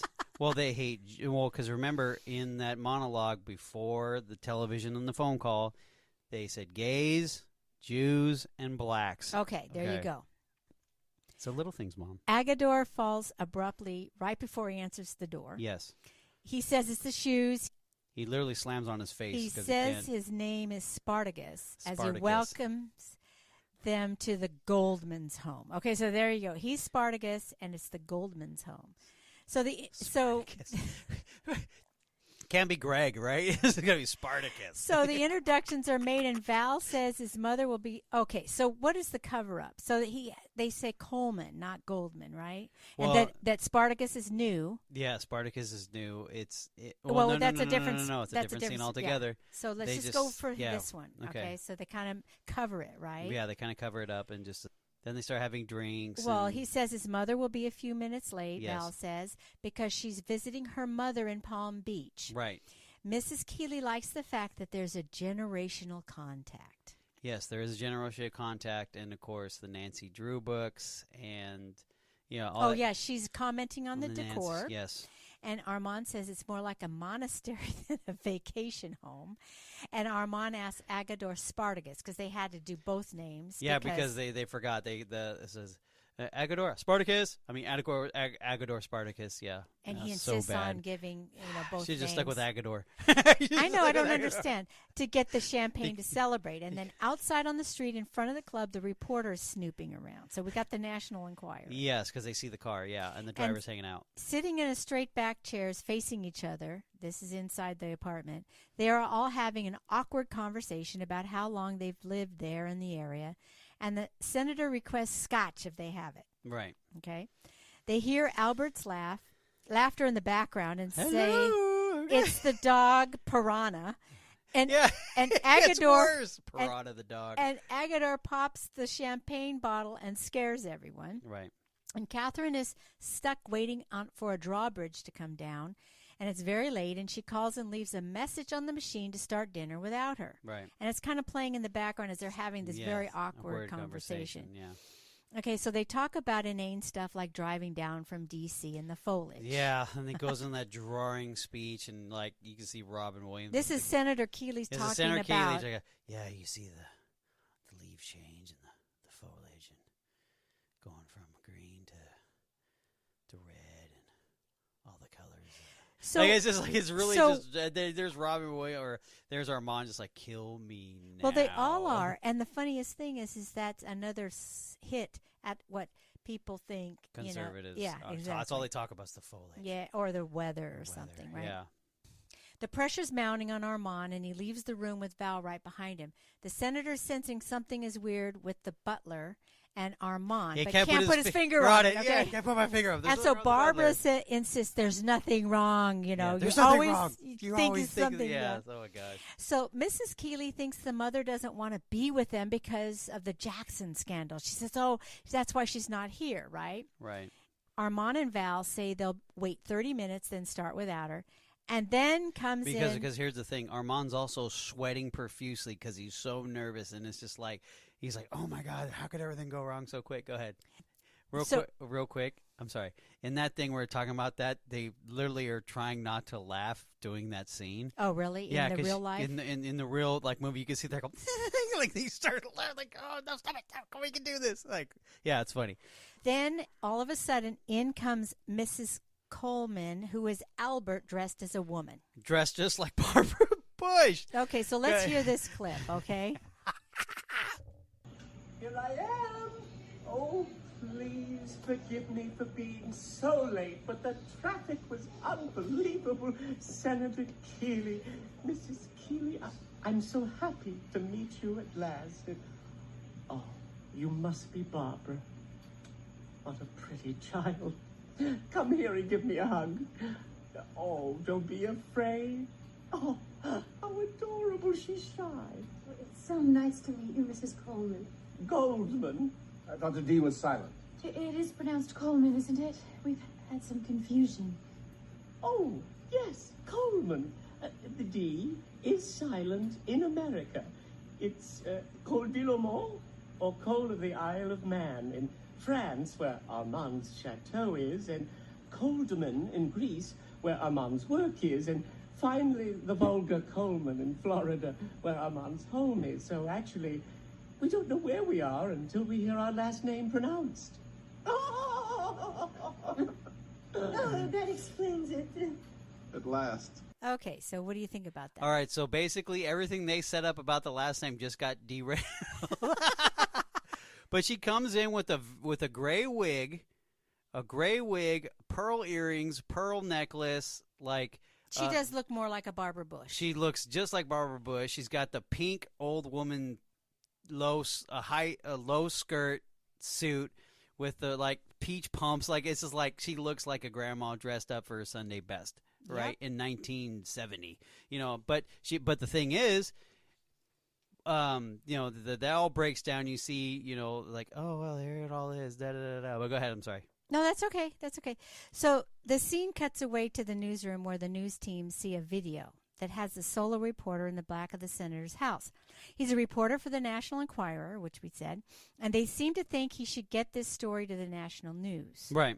So back in the apartment, the discussion livens up with Mrs. Coleman chit-chatting with the senator about picking out ties and Armand wearing suits. Right. She says she's sorry for a woman who doesn't have the time to stay home and take care of her man. Right. The senator says, "Hear, hear." The National Enquirer reporter is now digging into Armand's name to find more about him. Right. The conversation in the room is about prayer in school and people who cannot speak English.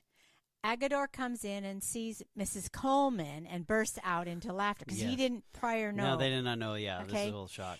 And she smooths it over with, they never know what makes him laugh. Right. He just, because they had to shoo him out because Yeah. he was in shock. Right. The senator comments about how nice and simple everything in the house is and how Clinton got it wrong with school prayer and gays in the military, right? Mrs. Coleman agreed about the gays in the military because of the haircuts and the uniforms. Who cares, right? And so Valis tells her not to talk about anything she doesn't know about. And Senator Keeley goes like, "Hey there, young man." Exactly. So basically what happens, Okay, yeah. Senator Keeley starts falling in love with Mrs. Coleman. But the senator tells him not to patronize his mother. She's very intelligent. Yes. And the senator says gays in the military are weakening the country. And Mrs. Coleman says Alexander the Great was a fag. Talk about gays in the military, right? Oh, gosh. So he knows how to turn every single thing into something kind of funny. Yeah. But gets a point across, right? Yes. Armand tries to divert the conversation with, how about those dolphins, right? Yes. And drops the ice bucket. He's freaking out. So the room gets somber as the senator says there's a subject they're all skirting around about Senator Jackson. Yeah, they thought it was They about thought it them. was because Mrs. Coleman's a dude. No, it's the Senator Jackson. So Mrs. Coleman says it's an ugly story and they don't believe a word of it. She said she believes he was framed and would like an autopsy. And the senator said, that's what Rush Limbaugh said. Oh, gosh. Oh, it's so bad. So the conversation is led by the senator, and he's talking about the killing of abortion doctors, okay? Now, all of this is what liberals think that the conservatives and the thing obsess about, right? Exactly. And he says, of course, it's wrong, but some feel if you stop the doctors, you stop the abortions. So Mrs. Coleman says, that's ridiculous. They're just doing their jobs. If you want to do something, kill the mothers. That'll stop them. I know what you said. I know what you're going to say. If you kill the mother, the fetus will die too. But the fetus is going to be aborted. So let the mother go down with the ship.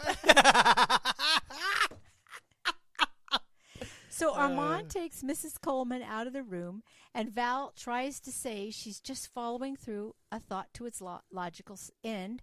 The senator says he thinks his mother has a lot of passion and follows her heart, and he just loves her. Right. Oh, my gosh. Yeah, he's falling in love with Mrs. Coleman. So the reporter finds out the true identity of Armand Goldman and is in choir heaven, okay? Right. So Armand is playing the piano, and they're all singing and dancing to I Could Have Danced All Night. Yeah. Okay? And they're having a great time. Yeah. Agador says dinner's served, and they go into the dining room. Armand is going to tape a note to the door to tell Catherine not to come in. Okay, so she still hasn't come in. Mrs. Coleman is chit-chatting about the old days when there were happy families and everyone speaking English. Okay, so she's going right into the conservative thing. And Armand is running around trying to find a paper and pen to write the note for the door because everything had been taken out of the house. Yeah, so they can't find anything. So Mrs. Keeley notices the china. The china. And has what appears to be young men playing leapfrog on it. She asks, is it Greek? And she asks for her glasses. And the senator asks for his also. He says they are Greek boys, naked Greek boys. And Mrs. Coleman says, they're girls too. I have a girl, don't you? And Armand is panicking, so he goes into the kitchen to grab the soup so he can cover up the naked boys with the soup before the senator gets his glasses on. And Armand goes on and on about the soup after Mrs. Keeley says there's an egg in it. Okay. Is that an egg? Yes. It's called a huevo. Yeah, exactly. So they it's measure their men by Go ahead.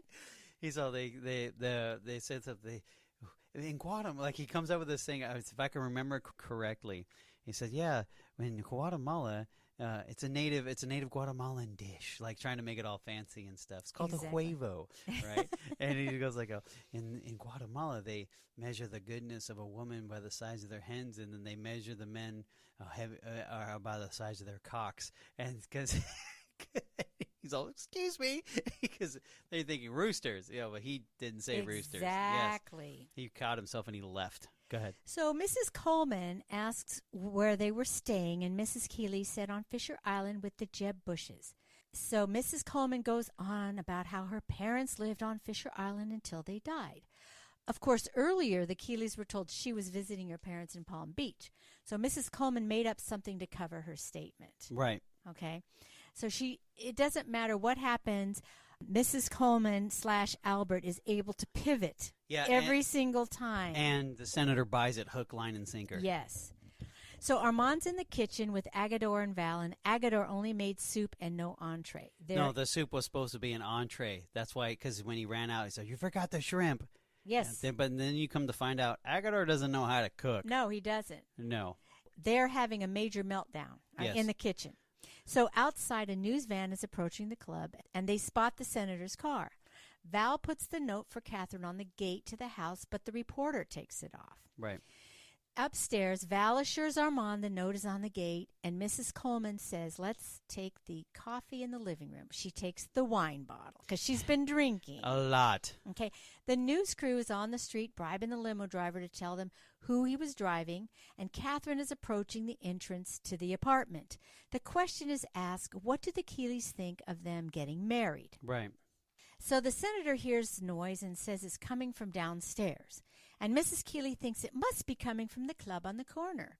And Mrs. Coleman says she always thought it was someone's TV. Right. Okay. Armand says, you know where we live above a nightclub. And he says no matter how much they've traveled, she's still a little girl from Grover's Corner. Mm-hmm. She admits she's a little naive. As Mrs. Coleman is getting up and serving coffee, her wig starts to come off.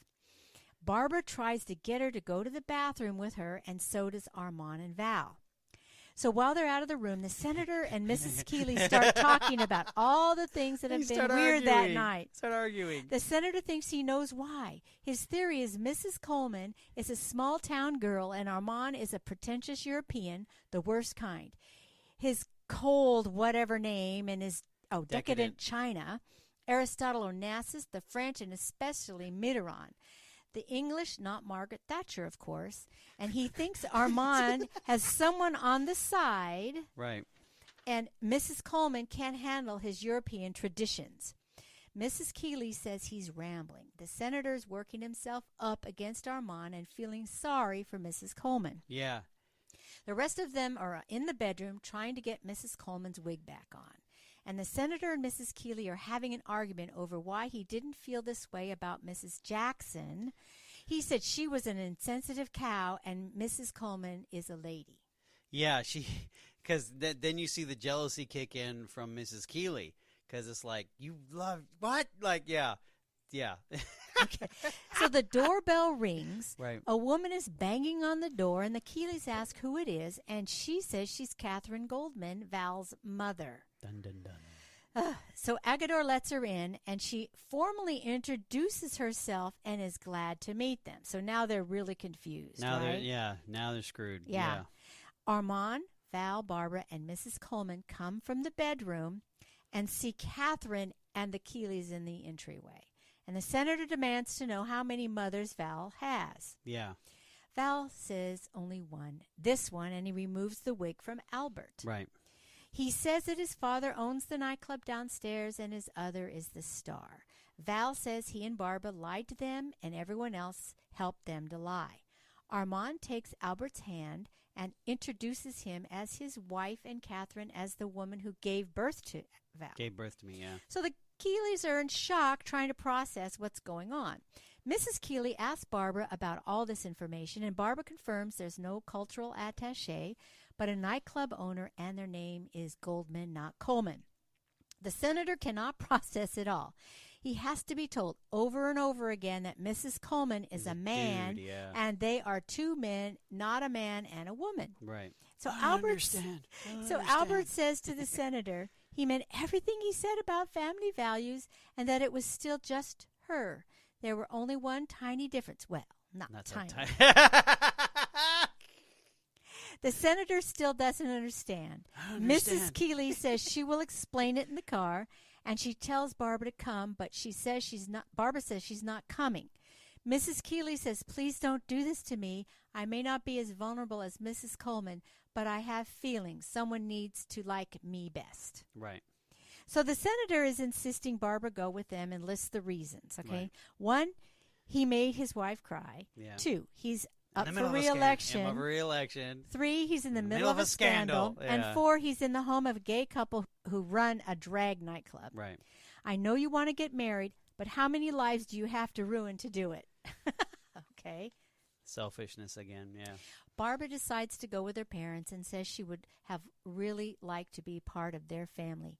The senator says as he's leaving that he hoped that this didn't influence his vote. Of course.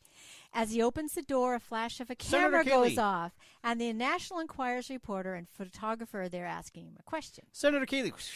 Yeah. They were unable to get a picture, and the reporters go downstairs and see the army of news vans crowding the street, and they call them vultures. Yeah, right. Oh, my gosh, it's so funny. The senator has a cold washcloth on his head as Albert counts the news vans. Oh. They discuss whether or not they really know he is there and that he was just meeting the parents of a boy his daughter wants to marry. The senator says he has to leave eventually and can't just disappear. So more news vans and more reporters are entering the nightclub because they want to get the story. Albert says, "Wouldn't you know it? The one night I don't perform." Right, because he had a big crowd. Agador asks if anyone wants more soup. No. Okay. Val suggests the Keeleys slip out of the club at the end with the audience, and Armand says no, they will be recognized in 2 seconds. Albert says, not necessarily. The next scene is reporters entering the nightclub as a number is being performed.